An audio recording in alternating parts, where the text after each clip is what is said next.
You know, one thing that's really different about sort of being an academic versus a journalist is I live less in the moment, and I'm, you know, so my research in some sense is just starting.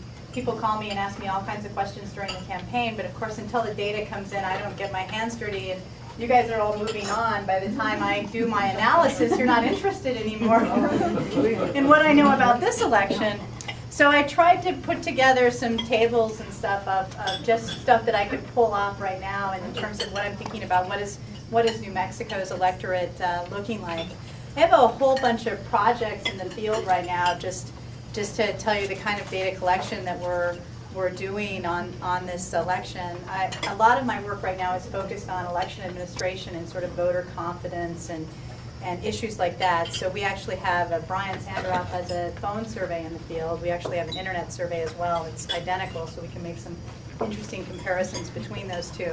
But we're looking at, you know, how people feel about their voter confidence, whether they think their vote was counted accurately, whether they think all the votes in the state were counted accurately, how they feel about fraud, if they've ever seen fraud in an election. There was a lot of stuff about fraud in this year's election with the stuff going on with Acorn that was in the news a lot, that got a lot of attention.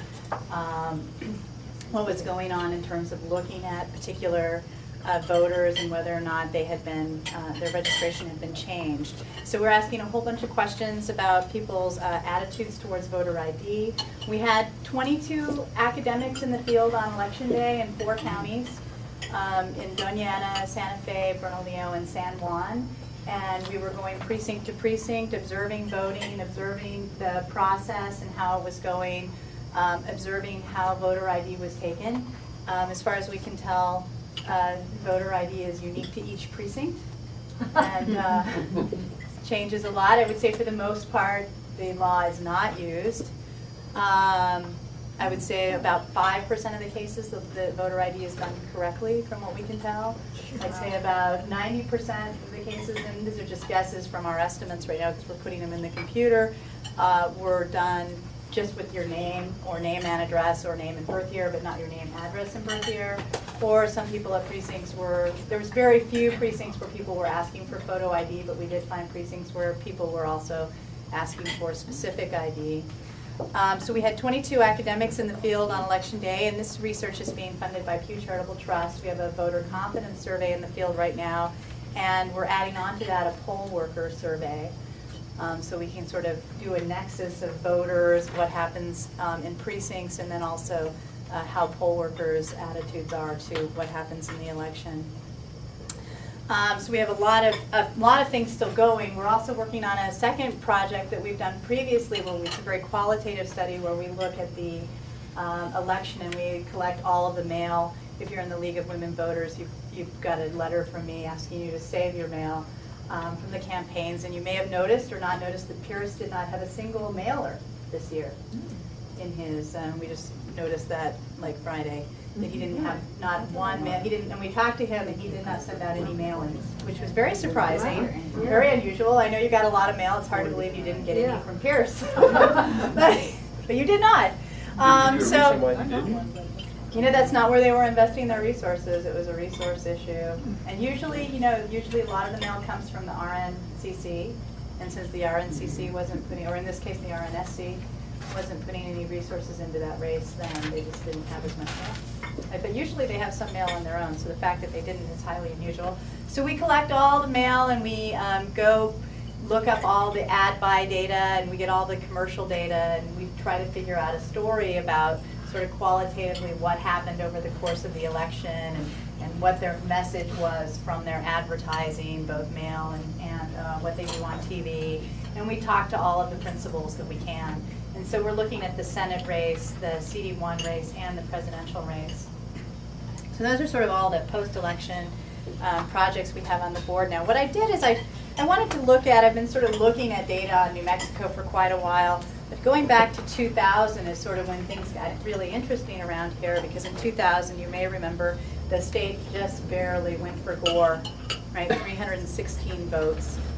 In 2000. In 2004, of course, it was less than 5,000. So in 2000 and 2004, New Mexico was the smallest difference between the major party candidates. in terms of overall votes in the country. Not the percentage difference, because we don't have that many people here, but we have the smallest number of difference in terms of voters in both 2000 and 2004, and that wasn't the case in 2008. So the first slide that you see on this form shows sort of how turnout has changed. And actually, turnout is less than it was in 2004 by like 0.8. They're very, very close.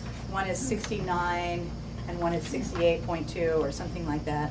So, so we actually had, despite all of those mobilization efforts and the grassroots level activities going on, our turnout in terms of voter registration was about the same, just slightly less really. I mean, technically slightly less, but very close to what it was in 2004.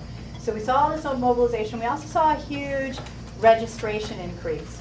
Registration really increased only in the big urban areas, not in the rural areas. In fact, if you look at some of the more rural areas, you see a contraction in terms of the overall number of voters in many of the rural areas in the South. So if you were to pull off the data and compare it over time, Bernalillo's growing, Santa Fe's growing, Doña Ana's growing, but some of the smaller southeastern counties are not growing. They're actually contracting in terms of the number of voters on their rolls. So that's interesting. We're having some sort of out-migration going on, or we're having cleaner voter registration rolls. I don't know, probably not the latter, huh? Probably not. So you can see on page 2, you can see how sort of turnout has changed. This is so the 1 represents where you would be equal between 2004 and 2008. If you're above 1, then your county did better than in 2004, and if you're below 1, your county did less well in terms of turnout than in 2004. So you can see, for example, that Bernalillo's actually has less, which is the first one, had less turnout in 2008 than they did in 2004. What caused the spike in McKinley County? I don't know. I'm thinking that might be a typo, but I don't know. Because it's hard to believe that there was that great of mobilization effort. And that's what I said too when I saw the graph and the print. I said, I think I got to relook at McKinley there, but I don't have time to do it at the moment. I agree. Something wrong there. Yeah, so there's something going on. And so, I mean, I was really surprised because we expected to have this, and we had huge mobilization, and we've never seen this many people vote early. And clearly the mobilization worked, but it's not clear that it brought in any new voters to the process, or new voters in the sense of we're increasing our participation level, voters who haven't, and we did see that.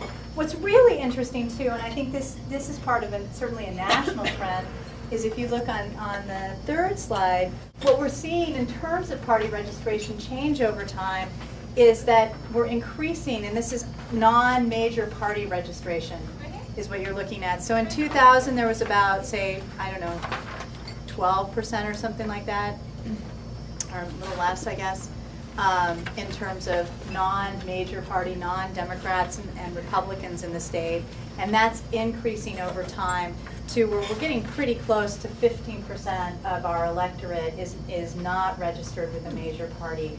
And I think this is important for the future of New Mexico as it is for the whole country, because as we shift away from partisanship towards more non-partisanship in terms of voters, then we're likely to see more swings in the electorate in what happens, which is sort of what we certainly saw this year. Who could expect a win in the South of 10% gap, sort of a safe seat margin for the Democratic candidate? That's sort of hard to believe, hard to buy. Clearly a special year contextually, but I also think it speaks to this rise in independents who are, going to swing more with what's going on sort of contextually in the electorate as opposed to tied to a particular party, or even if they are tied to a particular candidate, right, and they like a particular candidate, if that candidate's not there next time, they could easily swing the other way because they're not tied to a party.